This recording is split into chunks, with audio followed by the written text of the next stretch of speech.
और भी बहुत सारे लोग खड़े हुए थे। उसने दुकानदार को कई बार बुलाया, लेकिन वहां पर भीड़ इतनी थी कि दुकानदार का ध्यान उसकी तरफ गया ही नहीं।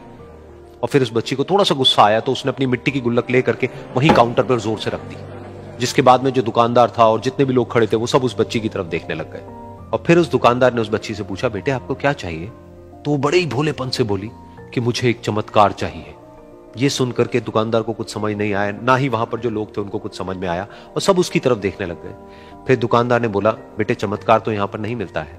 तो बच्ची को लगा कि वो उससे झूठ बोल रहा है, तो बच्ची ने कहा कि मेरी गुल्लक में बहुत पैसे हैं, आप बताओ आपको कितने पैसे चाहिए, लेकिन मैं आज यहां से चमत्कार लेकर के ही जाऊंगी। तो वहीं काउंटर पे एक और आदमी खड़ा था, उसने उस बच्ची से पूछा कि बेटे क्यों चाहिए तुमको चमत्कार? तब उस बच्ची ने अपनी कहानी बताई कि अभी कुछ दिन पहले मेरे भाई के सर में बहुत तेज दर्द हुआ, तो मेरे पापा मम्मी उसको हॉस्पिटल ले गए। उसके बाद कई दिन तक मेरा भाई घर नहीं आया। तो मैंने कई बार अपने पापा से पूछा, लेकिन उन्होंने मुझे कुछ नहीं बताया। उन्होंने बार बार यही कहा कि वो आ जाएगा, वो कल आ जाएगा, वो कल आ जाएगा, लेकिन वो आ ही नहीं रहा था। तो मैंने देखा कि मम्मी रो रही है, और पापा मम्मी को कह रहे थे कि उसकी दवाइयों के लिए और उसके इलाज के लिए जितने पैसे चाहिए उतने मेरे पास में नहीं है, अब उसको कोई चमत्कार ही बचा सकता है।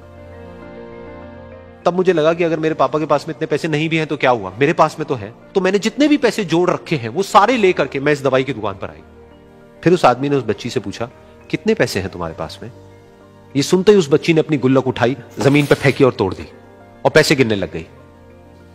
बाकी सब लोग खड़े होकर के उसको देख रहे थे। थोड़ी देर बाद उसने सारे पैसे अपने हाथ में इकट्ठे किए और बोली, मेरे पास में पूरे 19 रुपए हैं। वो जो आदमी वहां पर खड़ा था वो थोड़ा सा मुस्कुराया और बोला कि अरे तुम्हारे पास में तो पूरे पैसे हैं, इतने का ही तो आता है चमत्कार। ये सुनकर के वो बच्ची बहुत खुश हो गई और बोली कि चलो मैं आपको अपने पापा से मिलवाती हूं।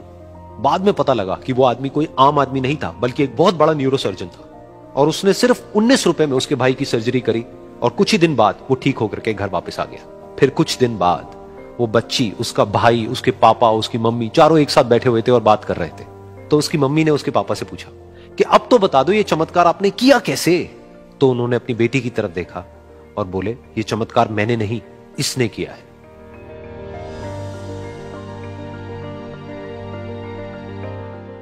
तो यहां पर एक बहुत बड़ी बात है जो हम उस छोटी सी बच्ची से सीख सकते हैं कि जिंदगी में कभी कभी ऐसा होता है कि हमको कोई रास्ता नजर नहीं आ रहा होता है और हम लोग हिम्मत हार जाते हैं। तब हमारे अंदर एक बच्चा होता है जो कोशिश करने से कभी भी पीछे नहीं हटता है।